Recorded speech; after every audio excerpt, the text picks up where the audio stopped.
अगर आप इस चैनल में नए हैं तो प्लीज़ चैनल को सब्सक्राइब करें। Hello friends, welcome back to the channel. आज के इस वीडियो में हम डिस्कस करने वाले हैं कि डी ट्रिपल एस बी का जॉब यानी T G T physical education and के वी एस का job T G T health and physical education, दोनों जॉब का एक कंपैरिजन करेंगे। कौन सा जॉब आपको करना चाहिए, कौन सा जॉब अच्छा है और कौन सा जॉब जॉब में आपको जाना चाहिए, ये आज हम देखेंगे। दोनों के कुछ प्लस एंड नेगेटिव पॉइंट्स यानी पॉजिटिव एंड नेगेटिव पॉइंट्स हम देखेंगे इस वीडियो में। और उसके बाद आप डिसाइड कर लीजिएगा कि आपको कौन से जॉब में जाना चाहिए, आपको कौन सा जॉब सूट करेगा। तो बेसिकली क्योंकि मुझे काफ़ी सारे मेल्स और इवन इंस्टाग्राम में डायरेक्ट मैसेजेस भी आ रहे हैं कि हम के वी एस की तैयारी करना चाहते हैं या फिर हम डी ट्रिपल एस बी की तैयारी करना चाहते हैं, हम कौन से जॉब के लिए हम जा सकते हैं, या प्लीज़ सजेस्ट करें। तो ये इसीलिए मैं ये वीडियो बना रहा हूँ ताकि आपका थोड़ा बहुत कन्फ्यूज़न आपका दूर हो जाए। तो सबसे पहले आते हैं के वी एस और डी ट्रिपल एस बी का एक छोटा सा कंपेरिजन। उसके बीच में क्या क्या डिफरेंसेस आपको मिलेंगे, क्या क्या प्लस पॉइंट्स, क्या क्या नेगेटिव पॉइंट्स हैं दोनों जॉब्स में, वो मैं आपको बताऊंगा। तो सबसे पहले मैं बता दूं, मैंने ये दोनों जॉब्स क्लियर कर रखे थे। मैंने के वी एस 2015-2019 में क्लियर किया था और डी ट्रिपल एस भी मैंने 2019 में क्लियर किया कर रखा है।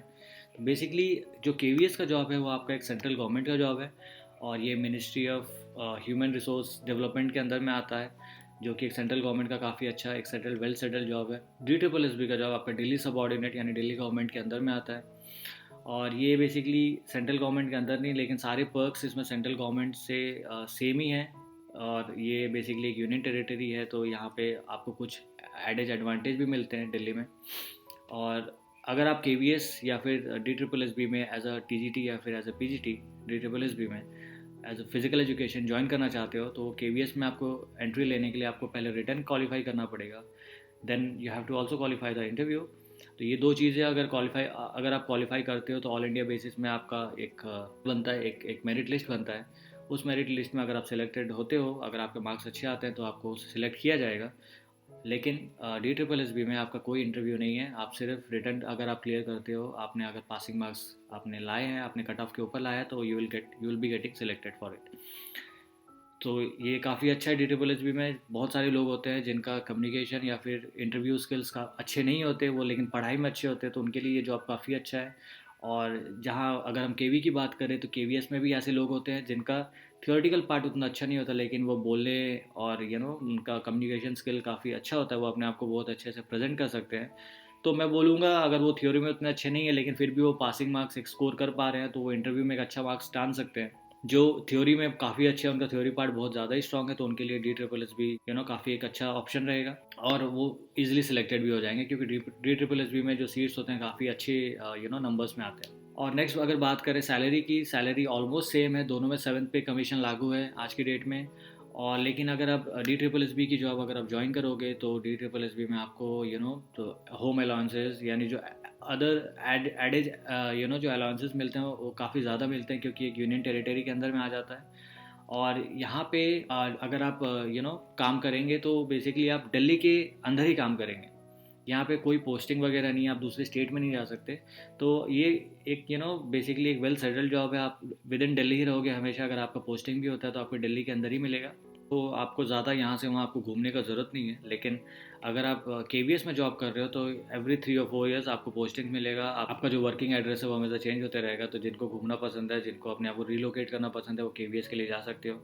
और जो अपने आप को एक सेटल जगह में रखना चाहते हैं यानी दिल्ली के अंदर ही, तो आप डी ट्रिपल एस बी के लिए जा सकते हो। जो सबसे बड़ा पॉइंट है जो कि वैरी करता है ये दोनों जॉब चूज़ करने में, वो है फ्यूचर के क्या स्कोप्स हैं इस जॉब में। मैं आपको ये बहुत क्लियर कट बता दूं कि के वी एस में अभी तक सिर्फ टी जी टी यानी ट्रेंड ग्रेजुएट टीचर का ही आप एक पोस्ट यहाँ पे ले सकते हो। There is no promotion, no further promotion. आप पी जी टी या फिर आप प्रिंसिपल के लिए अप्लाई नहीं कर सकते। ये एक बहुत बड़ा ड्रॉबैक है के वी एस में। लेकिन आप अगर डी ट्रिपल एस बी में अगर आप जाओगे तो you can also be A P G T यानी पोस्ट ग्रेजुएट टीचर, और आप प्रिंसिपल भी बन सकते हो बाद में जाके। तो ये एक बहुत बड़ा प्लस और नेगेटिव पॉइंट मैं बोलूँगा इन दो जॉब्स के बीच में है। तो आप देख लो, अगर आप सेंट्रल गवर्नमेंट का जॉब करना चाहते हो तो वहाँ पे सिर्फ आपको टी जी टी ही आप रह जाओगे सारी उम्र भर जब तक आप जॉब करोगे के वी एस में।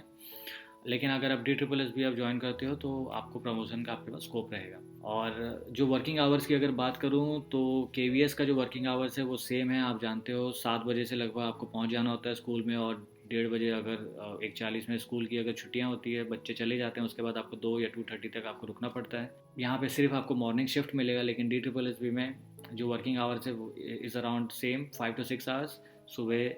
और यहाँ पे आप 2 शिफ्ट में आप काम कर सकते हो, यहाँ पे इवनिंग शिफ्ट भी होता है और एक मॉर्निंग शिफ्ट भी होता है। तो आपके सहूलियत के हिसाब से आप यहाँ पे जॉब आप कर सकते हो। तो यहाँ पे आपको बेसिकली आपको जो वर्किंग आवर है वो बेसिकली थोड़ा फ्लेक्सिबल है, लेकिन केवीएस एक रिजिड टाइम टेबल फॉलो करता है। आपको एक डिसिप्लिन वे में आपको स्टूडेंट्स को वगैरह को रखना होता है, वो सेम आपको DSSB में भी है। एक इंपॉर्टेंट पॉइंट आपके लिए, ये 2 ऑप्शन में आप तभी कंपेयर कर सकते हो जब आप दोनों एग्ज़ाम क्लियर करो, है ना। तब आपके पास चॉइस का एक ऑप्शन अवेलेबल होगा। अगर आप सिर्फ केवीएस का एग्ज़ाम क्लियर करते हो तो प्लीज़ गो फॉर इट। अगर आप सिर्फ सिर्फ DSSB का एग्ज़ाम क्लियर करते हो, please go for that also. क्योंकि इंग्लिश में कहावत है कि बेगर्स कांट बी चूजर्स। तो अगर आपके पास दोनों ऑप्शन अवेलेबल है तो तब आप चूज़ कीजिए, आप देखिए आपको किस में जाना है। या फिर आप पहले ही आप देख सकते हो ये चीज़ें जो मेरे को पसंद है, अगर प्रमोशन है या फिर जो पोस्टिंग वाला क्राइटेरिया है, तो आप पहले से जो अगर आपने मन बना के रखा तो एक एग्ज़ाम के लिए प्रिपेयर कर सकते हो या फिर आप दोनों एग्ज़ाम्स के लिए प्रिपेयर कर सकते हो। क्योंकि जो सिलेबस है वो ज़्यादा डिफरेंस नहीं है, आप एक साथ आप दोनों एग्ज़ाम के लिए भी प्रिपेयर कर सकते हो। पहले आप दोनों हाथों में अपना दोनों ऑप्शंस रखिए, फिर आप चूज़ कीजिए कि आपको किस में ज्वाइन करना है। क्योंकि ऐसी जॉब्स की आजकल बहुत स्केर्सिटी है। अगर आपको कुछ भी डाउट होता है इस 2 टॉपिक से रिलेटेड, करियर ऑप्शन से रिलेटेड, आप काफ़ी सारे वीडियोस हमने बनाए रखे हैं DSSB से रिलेटेड भी और KVS से रिलेटेड भी। तो प्लीज़ गो थ्रू इट। फिर भी आपको कोई डाउट होता है, mail us and you can drop your comment below in the comment box. So till then, thank you so much for listening.